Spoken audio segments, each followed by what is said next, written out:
Salah satu amalan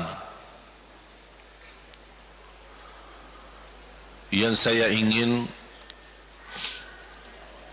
selain apa yang saya sampaikan, amalan ini mohon diberikan perhatian lebih banyak. Sederhana, mudah, tapi manfaatnya luar biasa. Amalan itu adalah bersalawat kepada Nabi Muhammad sallallahu alaihi wasallam.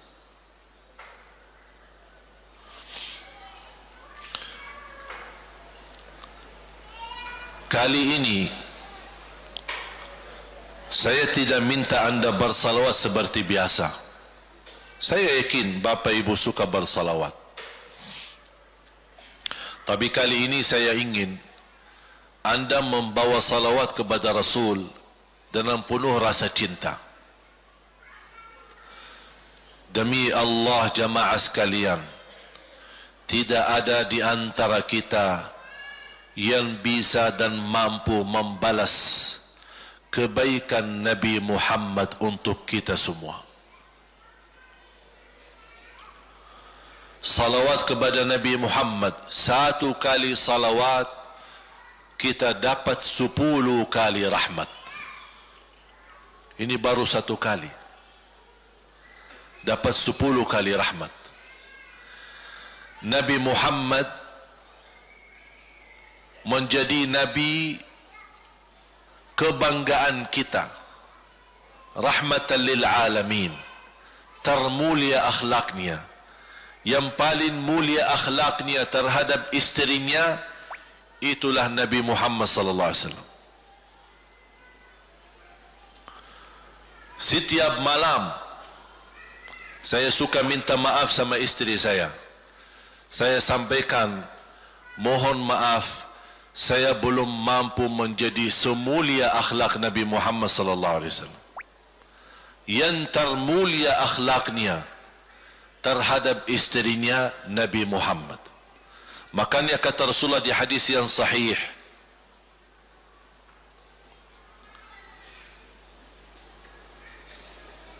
ahsanun nasi akhlaqan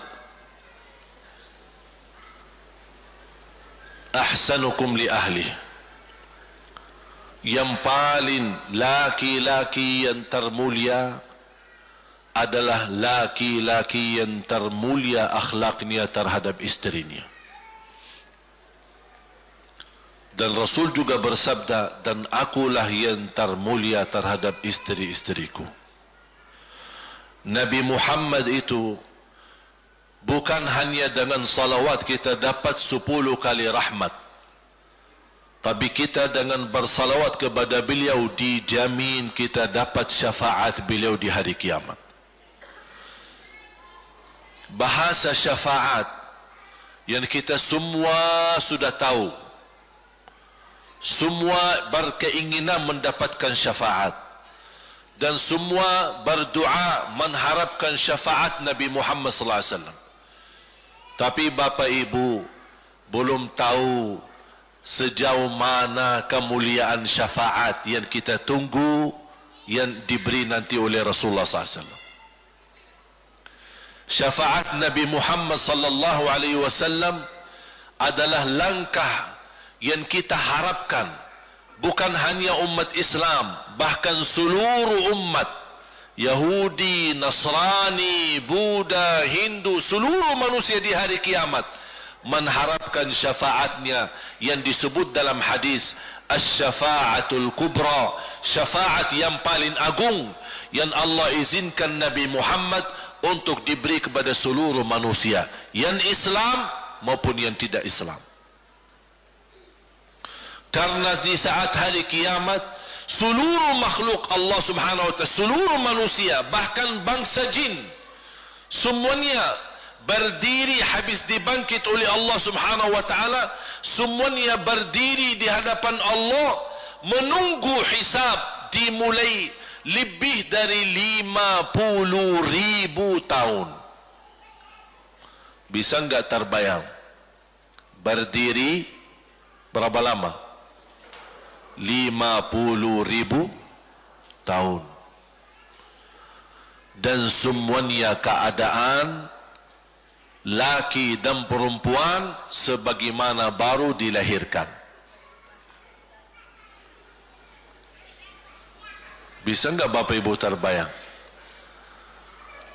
Sekarang mohon maaf, ibu-ibu yang begitu berjilbab,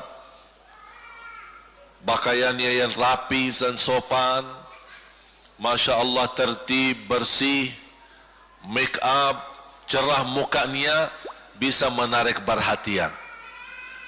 Betul enggak? Bagaimana di hari kiamat? Semuanya di satu tempat, disamakan, laki sama perempuan, campur.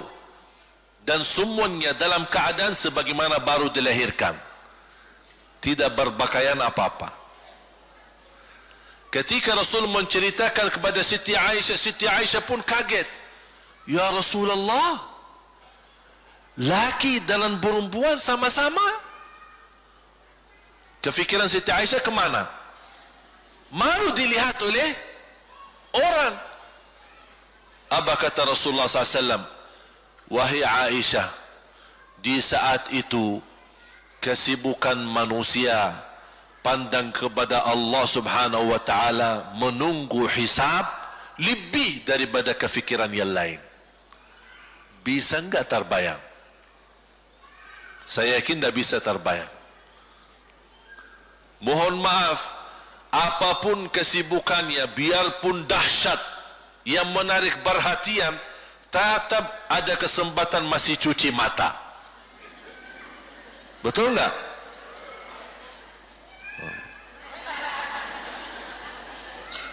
Tapi kalau di hari kiamat, beda keadaannya. Apapun yang saya jelasin, tidak akan mungkin Bapak Ibu bisa bayangkan. Karena itu bukan dahsyat lagi, tapi di luar batas kemampuan kita. Makanya Siti Aisyah sebagai manusia wajar kalau terkejut. Ya Rasulullah, kami dan laki-laki sama-sama. Rasul maklumi fikiran Siti Aisyah sebagaimana memaklumi fikiran kita yang sama. Tapi ternyata kalau di sana beda. Makanya di saat itu belum lagi matahari didekatkan. Disebut dalam hadis mil, 1 mil. Di dalam satu hadis 1 mil adalah, kalau untuk dalam mata itu kan berapa ukurannya? Berapa senti ya? Sangat kecil. Betul? Kalau dalam bahasa Arab itu namanya mil. Berarti ukuran nanti di hari kiamat kita berdiri 50,000 tahun dan mataharinya dekat seperti ini. Di riwayat mil bukan yang itu maksud, tapi adalah ukuran perjalanan 1 mil. Kira-kira 1 mil cukup jauh? Sama. Kurang lebih berapa kilo? 1,5 kilo? Ya, kurang lebih 1,5 kilo. Sekarang jutaan kilometer kita merasa panas. Sudah ada AC, sudah ada kipas, sudah ada ujang, sudah ada ini, tapi merasa begitu panasnya. Itu jutaan kilometer. Bagaimana kalau 1,5 kilo? Makanya Rasul menggambarkan nanti di hari kiamat, yang biasa di dunia kalau kita keringat dari atas ke, kalau di hari kiamat terbalik. Keringat kita dari bawah ke atas. Ini tergantung dosa kita. Kata Rasulullah, ada yang keringatnya sampai ke mata kaki, ada yang sampai ke lutut, ada yang sampai ke paha, ada yang sampai ke perutnya, ada yang sampai ke dadahnya, ada yang sampai ke lehernya, bahkan ada yang sampai merasa sudah sesak nafas, ingin melamatkan diri supaya tidak tenggelam di dalam keringatnya sendiri. Dalam keadaan itu 50,000 tahun. Di situ manusia sudah merasa gelisah, sudah cukup merasa tersiksa, semua larinya. Penolong siapa yang bisa menolong kita? Kita minta tolong kepada siapa yang bisa menyampaikan hajat kita kepada Allah supaya mulai hisab? Karena sudah kita tidak kuat lagi. Semuanya larinya kepada Nabi. Nabi Adam, Nabi Ibrahim, Nabi Nuh, Nabi Musa, Nabi Isa. Semuanya jawab yang sama. Nafsi, nafsi. Allahumma sallim, sallim. Ya Allah, selamatkan diriku sendiri. Tak ada yang urus anak, isteri, suami, keluarga, apa lagi manusia lain. Sama keluarganya saja dia lari. Tak ada. Nafsi, nafsi. Diri sendiri, ya Allah selamatkan. Diri sendiri, ya Allah selamatkan. Diri sendiri, ya Allah selamatkan. Nabi Adam jawab begitu. Suruh barangkali Nabi Nuh bisa bantu kalian. Datang kepada Nabi Nuh, nafsi, nafsi. Allahumma sallim, sallim. Datang kepada Nabi Musa, nafsi, nafsi. Allahumma sallim, sallim. Datang ke Nabi Isa, nafsi, nafsi. Allahumma sallim, sallim. Sampai terakhir Nabi Isa berkata, ada satu. Saya rasa dan yakin, dialah yang bisa memberi bantuan. Dia tunjukkan, itu dia. Namanya Muhammad sallallahu alaihi wasallam. Bayangkan, semua manusia. Ini ada sekarang yang masih hidup berapa miliar. Kita tidak bisa dihitung berapa jumlah penduduk bumi. Bayangkan dengan umat terdahulu, semua dikumpulkan dan semua menarah satu arah kepada Nabi Muhammad minta tolong. Ya Rasulullah, ya Muhammad, ya Habib Allah, tolong syafaatkan. Barangkali dengan bantuanmu, doamu, syafaatmu, bisa ini mulai dihisab. Supaya terselesai siksa yang kita hadapi. Begitu mereka datang, apa jawab Rasulullah SAW? Allahumma sallim, sallim. Ummati, ummati. Ya Allah selamatkan umatku, umatku. Fikirannya umatnya. Bukan istrinya, bukan anaknya, bukan orang tuanya, bukan siap umatnya. Umatnya dia fikirkan. Kemudian dia sujud di hadapan Allah Subhanahu wa taala. Kata Rasulullah, di saat itu aku bersujud, Allah gerakkan lidahku untuk memuji Allah dengan kata-kata pujian yang tidak pernah makhluk pun sebelumnya sebutkan pujian itu. Artinya pujian yang Allah anugerahkan untuk Nabi Muhammad sebelumnya tidak ada satu makhluk pun yang bisa mengucapkan. Hanya Nabi Muhammad, dan hanya di saat dia sujud di hadapan Allah di hari kiamat. Allah biarkan beberapa lama. Habis itu Allah berkata, ya Muhammad, irfa' ra'sak wasal tu'ta washfa' tushaffa'. Ya Muhammad, angkatlah kepalamu dan silahkan minta apapun, aku berikan. Silahkan beri syafaat kepada siapapun, aku terima syafaatmu. Langsung dia berkata, ya Allah, kasihan manusia, mohon segera dihisab. Baru mulai dihisab. Turun kitab-kitab. Ada yang mengambil kitabnya dengan tangan yang kanan, itulah bahagia.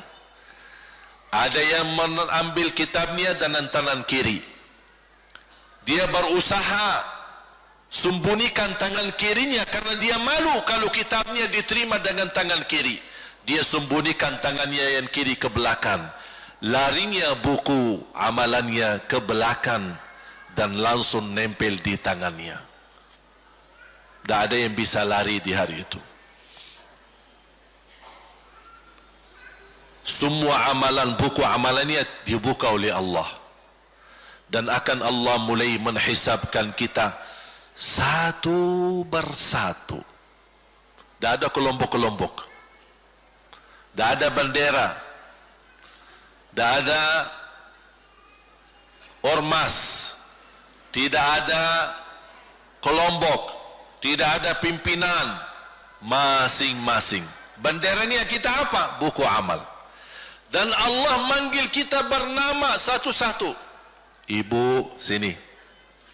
Datang. Kata Rasulullah sallallahu alaihi wasallam, yuhasibullahu al-'abida laisa bainahu wa bainahu turjuman.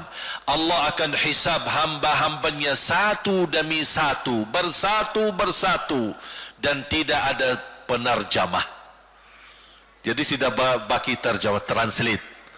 Ya Allah, saya tidak mengerti bahasa Arab, saya tidak mengerti bahasa, ya Allah, gimana ini, saya butuh translate atau benacara supaya bisa bantu saya lulus dari hukum. Tidak ada.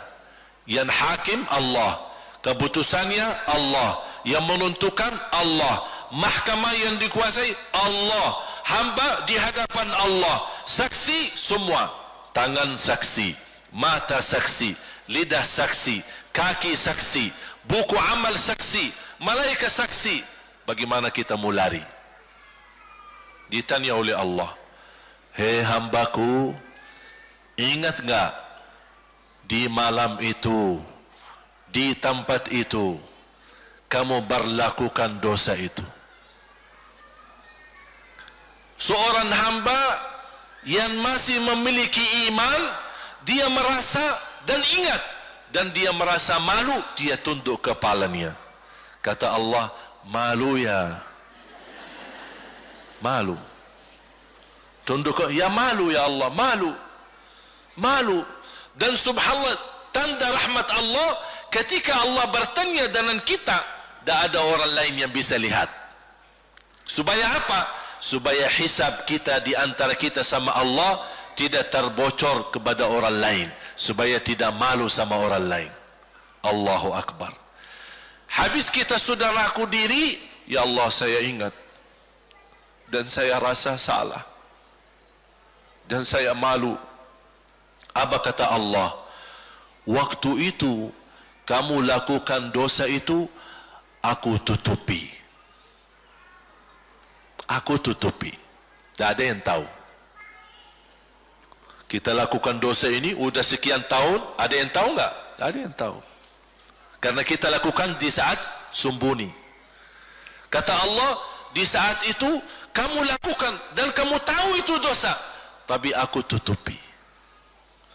Supaya kamu jangan menjadi malu di depan keluarga atau di depan sahabat.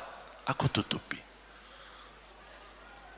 Dan aku sekarang sudah menutupi dosamu di dunia, dan sekarang aku hapuskan dan ampuni dosamu di akhirat. Allahu Akbar. Disitulah terasa anugerah, ampunan Allah yang maha kuasa. Dan Allah di saat itu mampu menghukum kita. Dan kalau Allah menghukum kita, Allah tidak pernah menzalimi kita. Justru itu keadilan Allah. Tapi Allah tidak memperlakukan keadilannya, justru yang mendahulukan ampunan dan kasih sayangnya.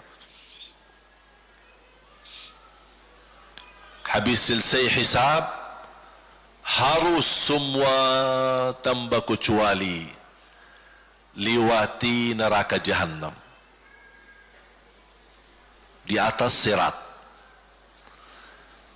Sirat yang panjang, yang kejam seperti pedang, yang tipis sampai tidak bisa dilihat oleh mata. Katanya tipisnya seperti, subhanallah, imam bisa jalan di atas rambutnya. Kejam lagi, masuk di atas serat, terus jalan. Di saat itu ada doa yang menyelamatkan kita sampai menuju surga. Nabi Muhammad sallallahu alaihi wasallam, dia sudah duluan. Kalau Sayyidina Abu Bakar berjalanan di atas sirat disebutkan 100 tahun. Tapi Sayyidina Abu Bakar satu langkah di atas sirat, langkah kedua di depan pintu surga. Dahsyat. Ini Sayyidina Abu Bakar seperti itu. Bagaimana Rasul? Rasul sudah menunggu di depan. Mulai manusia satu persatu jalan di atas sirat. Dan Rasul di saat itu sibuk berdoa. Allahumma sallim sallim. Ya Allah selamatkan umatku. Ummati ummati. Ummati ummati. Sampai mereka terselesai. Sampai di situ saja. Sebelum masuk surga, ada berita gembira untuk umatnya Nabi Muhammad sallallahu alaihi wasallam. Tidak boleh ada yang masuk surga harus berjumpa dengan beliau dulu. Pertama muka. Dan disediain minum yang disebut air Al-Kautsar. Dan di situ banyak gelas. Tinggal kita ambil gelas dan minum. Begitu kita mau ambil gelas dan minum, datang Rasul. Jangan. Kamu minum langsung dari tanganku sendiri.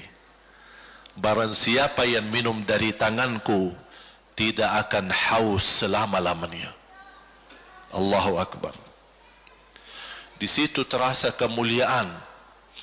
Begitu kebahagiaan kita bertemu dengan Nabi Muhammad dan bisa langsung minum dari tangan Nabi Muhammad sallallahu alaihi wasallam.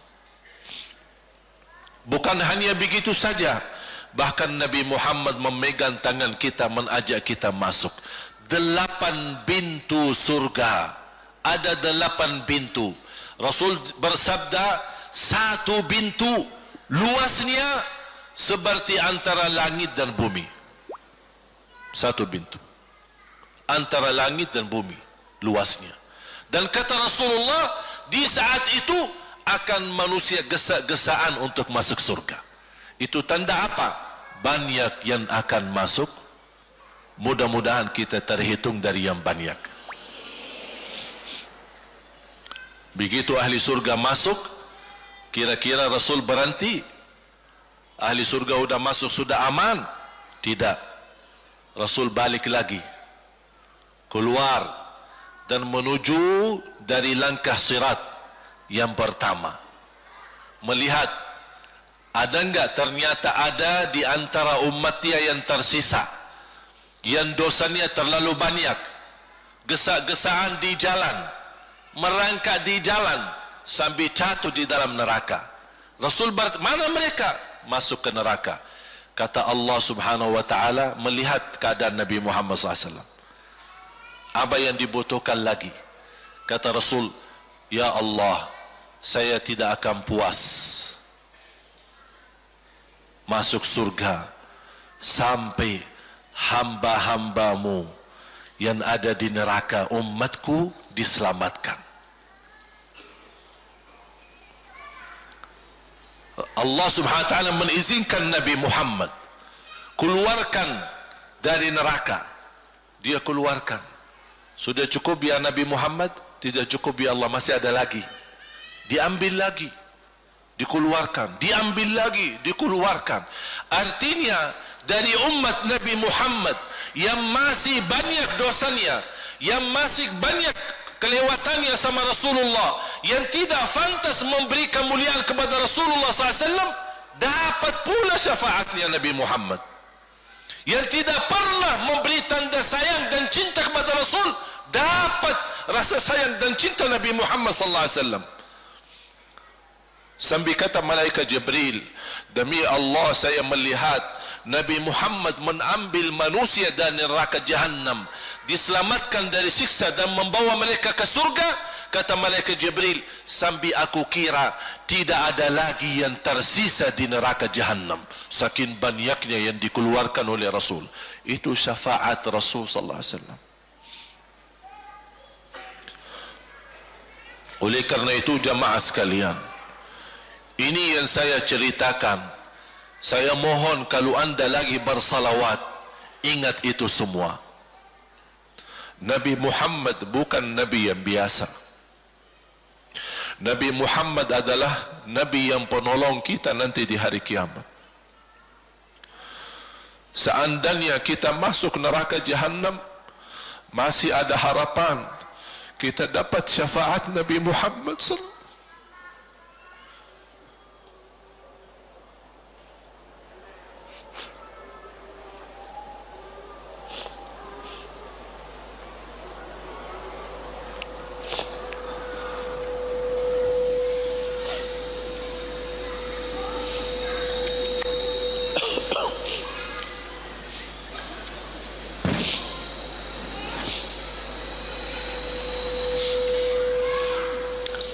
Yang masuk neraka saja dapat syafaat Rasul. Jadi sejauh mana kita bisa mencintai beliau, sejauh mana kita minat mempelajari kehidupan beliau, sejauh mana kita mengenal sunnah-sunnah beliau. Di zaman ini, umat yang paling bodoh terhadap beliau kita umat Islam. Kita umat Islam banyak hal yang tidak tahu tentang beliau, tidak tahu bagaimana perjuangan beliau, bagaimana doa beliau untuk kita, bagaimana kesedihan beliau kalau ada di antara kita yang kena musibah atau keburukan, apalagi masuk neraka. Siti Aisyah radhiyallahu anha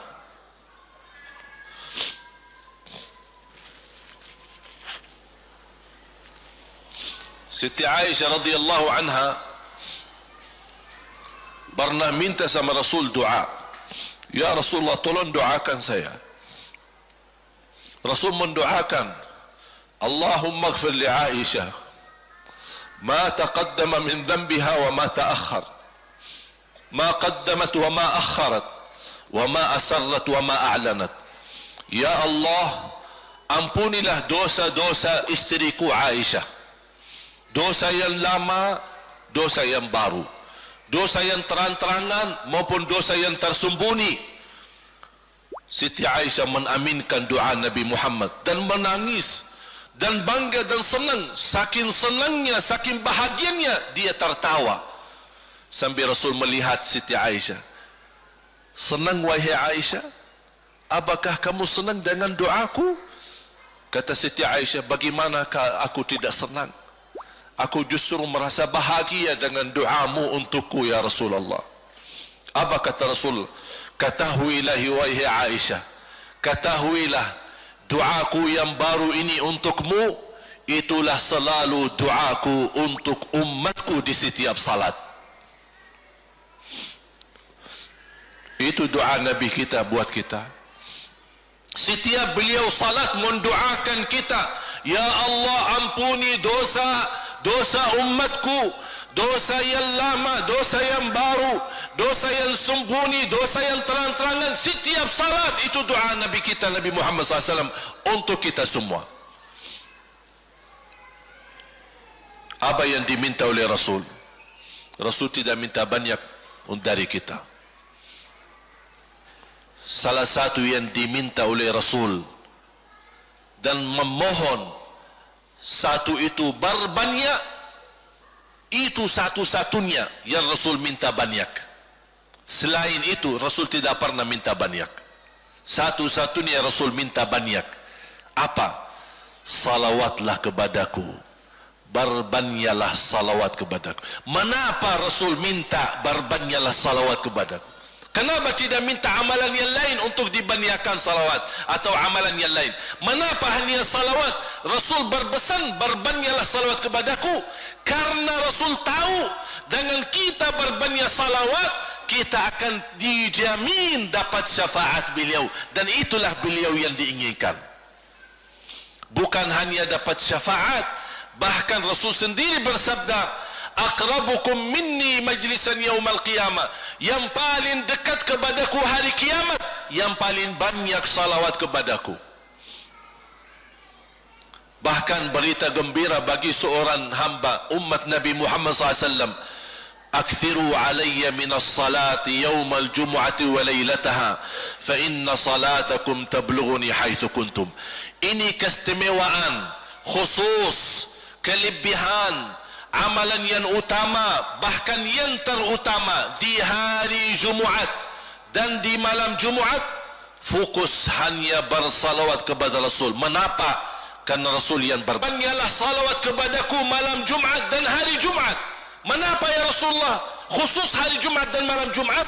Karena salawat kalian Allah sampaikan kepadaku. Kata guru saya, barang siapa yang ingin Rasul kenal dengan dia, berbanyalah salawat kepada beliau, karena langsung nama kita akan sampai. Ya Rasulullah, ini salawat bapa dan ibu dari Bandung, kan sampai. Ada riwayat, ada malaikat khusus tugasnya setiap kita bersalawat dibawa kepada Rasulullah sallallahu alaihi wasallam. Allahu akbar. Bahkan ada orang bertanya kepada guru saya, Syekh Muhammad Ibn Mukhtar Asy-Syanqiti, dan beliau masih hidup. Subhanallah, ketika di salah satu pertanyaan di majlis ta'lim di Masjid Nabawi, ada orang bertanya, mana yang lebih diutamakan di hari Jumat? Banyak baca Quran atau banyak salawat? Kita milih yang mana? Beliau menjawab dengan jelas, dengan tegas, di hari Jumat dan malam Jumat lebih utama banyak salawat daripada banyak baca Quran. Mengapa? Karena kata beliau, karena itulah permintaan Rasul sendiri. Berbanyaklah salawat kepadaku di hari Jumaat dan di malam Jumaat. Dan banyak riwayat yang lain. Kalau saya sebutin manfaat, keutamaan salawat kepada Rasul, lebih daripada 100 manfaat. Menghilangkan kesusahan, memberi kemudahan lunasi hutang, menyembuh penyakit, menjamin ampunan dosa, mendapat 10 rahmat, mendapatkan syafaat Rasul, posisi kita semakin mulia. Setiap kali kita salawat, semakin naik darajat kita. Barang siapa yang salawat kepadaku 10 kali, dapat 10 kebaikan, dapat 10 rahmat, dihapus 10 kejahatan, dan naik 10 darajat, dan di akhirat dapat syafaatku. Luar biasa.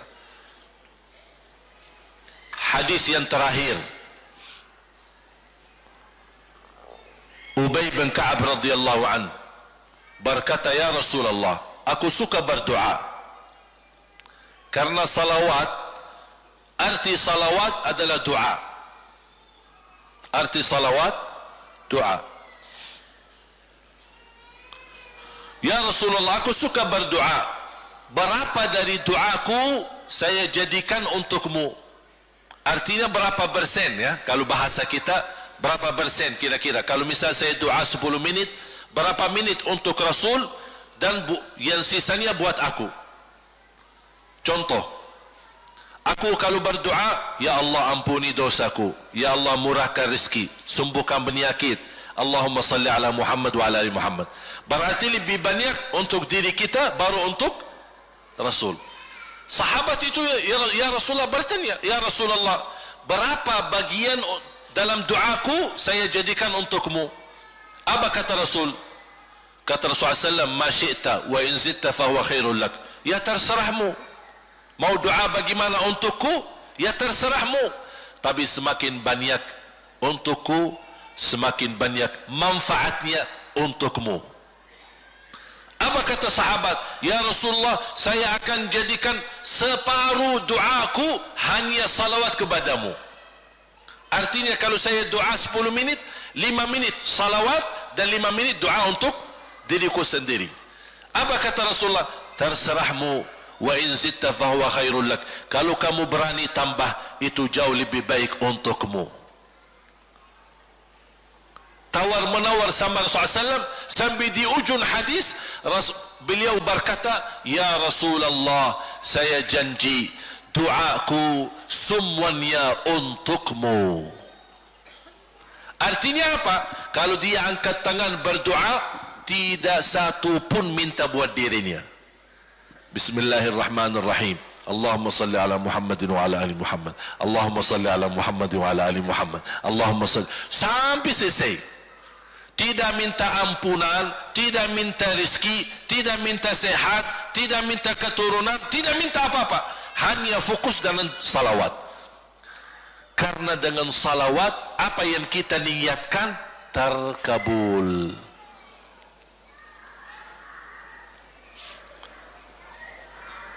Saya dapat dari guru saya, nanti saya akan ceritakan bagaimana cara berdoa. Kata sahabat, ya Rasulullah, saya akan jadikan doaku hanya salawat kepadamu. Apa jawab Rasulullah SAW? Idzan taf'al yukfa hammuk wa yughfaru dhanbuk wa tuqda hajatuk. Kalau kamu lakukan hanya doamu, hanya salawat kepadaku, akan dihilangkan segala kesusahan, diampuni segala dosa, dan dikabulkan segala hajat. Kata ulama, apa yang diharapkan oleh manusia? Hidup di dunia tambah susah dan hidup di akhirat tambah dosa. Betul? Itulah kita dapat dengan salawat kepada Nabi Muhammad SAW. Berdoa, ketika anda berdoa, contohnya seperti ini. Setiap anda berdoa, biasa mulai dalam bismillah dan memuji Allah Subhanahu wa taala. Cukup satu kata memuji Allah dalam segala pujian, alhamdulillahi rabbil alamin. Segala puji bagi Allah. Ini mewakili semua pujian yang lain. Asmaul husna, segala sifat agung, segala kemuliaan diwakili oleh satu kata, alhamdulillahi rabbil alamin. Kata sederhana, kata tidak terlalu panjang, tapi maknanya sangat luas. Oleh karena itu boleh diulangi berkali-kali. Alhamdulillahi rabbil alamin. Alhamdulillah, sampai benar-benar merasa di hati. Karena ini ucapan mewakili segala pujian yang kita ingin sampaikan kepada Allah. Karena ada pujian yang kita ingat, ada pujian kata-kata yang kita tidak hafal, dan alhamdulillahi rabbil alamin mewakili segala pujian kepada Allah Subhanahu wa taala. Kemudian bersalawat. Allahumma salli ala Muhammadin wa ala ali Muhammad kama sallaita ala Ibrahim wa ala ali Ibrahim innaka Hamidum Majid. Silakan doa. Ya Allah, ampunilah dosaku. Allahumma salli ala Muhammadin wa ala ali Muhammad. Ya Allah, sembuhkan penyakitku. Allahumma salli ala Muhammadin wa ala ali Muhammad. Ya Allah, berikan kepada aku anak yang salih salihah. Allahumma salli ala Muhammadin wa ala ali Muhammad. Jadi setiap langkah doa diawali dan diakhiri salawat. Faham? Subhanallah, wallahi dahsyat. Saya tidak bisa cerita apa lagi. Mau cerita apa lagi? Wallahi dahsyat. Saya tidak pernah istiqamah mengamalkan doa seperti ini. Alhamdulillah, selalu terkabul. Bahkan nyata Allah kasih. Udah, selesai. Wallahi jamaah sekalian, salawat kepada Nabi Muhammad bukan budaya, bukan kebiasaan, tapi amalan yang sangat manfaat buat keselamatan kita, kebahagiaan kita di dunia maupun di akhirat. Bahkan keselamatan buat anak kita, salawat kepada Nabi Muhammad SAW. Terakhir, sekali lagi, ketika anda bersalawat, apa yang saya cerita tadi, tolong dihadirkan dalam fikiran. Siapa Nabi Muhammad itu? Nabi Muhammad penolong kita di hari kiamat. Nabi Muhammad yang membawa syafaat untuk kita. Nabi Muhammad yang menunggu kita di surga. Nabi Muhammad yang membela kita di saat kita berdiri di hadapan Allah. Nabi Muhammad yang akan membantu mendoakan kita saat jalan di atas sirat. Nabi Muhammad yang mendampingi kita nanti ketika kita minum dari air Al-Kautsar. Nabi Muhammad yang menemani kita masuk ke dalam surga. Nabi Muhammad yang tidak pernah lupa sama kita. Makanya ketika anda bersalawat dan membawa perasaan dan membawa penghayatan ini, insya-Allah jemaah sekalian akan terasa, ya Allah, ternyata indahnya salawat kepada Rasul. Karena sudah kontak di hati. Apalagi kalau anda begitu salawat dan salam, Rasul jawab. Rasul jawab kita. Waalaikumsalam ibu. Tapi cuma kita tidak dengar. Dia dengar salawat kita, dia dengar salam kita, tapi kita tidak mendengar jawab beliau. Allahu Akbar. Wallahi kalau bisa kita rasakan, wallahi ibu bapak akan sendiri menangis tanpa merasa. Sendiri, kok tiba-tiba nangis? Kok tiba-tiba kok tidak bisa tahan diri? Karena Nabi Muhammad itulah yang semestinya sudah menguasai hati kita, sudah ada di hati kita, sudah mempenuhi rasa cinta di dalam hati kita. Makanya kata Rasulullah, tidak sempurna iman seorang sampai dia mencintaiku lebih dari ibunya, lebih dari bapaknya, lebih dari anaknya, lebih dari hartanya, bahkan lebih dari dirinya sendiri. Baru sempurna imannya. Bagaimana kita bisa mencapai kesempurnaan iman seperti ini? InsyaAllah dengan bersalawat, dengan membawa perasaan, membawa kehadiran cerita-cerita yang sama-sama kita belajari, baru akan terasa di dalam hati posisi Nabi Muhammad akan semakin besar, semakin mulia di hati kita. InsyaAllah semakin mulia di hati kita, InsyaAllah akan semakin semangat beribadah, semakin semangat mendekati, semakin semangat mempelajari, dan semakin insyaAllah menjadi baik di mata Allah dan insyaAllah baik di mata manusia. Amin ya Rabb.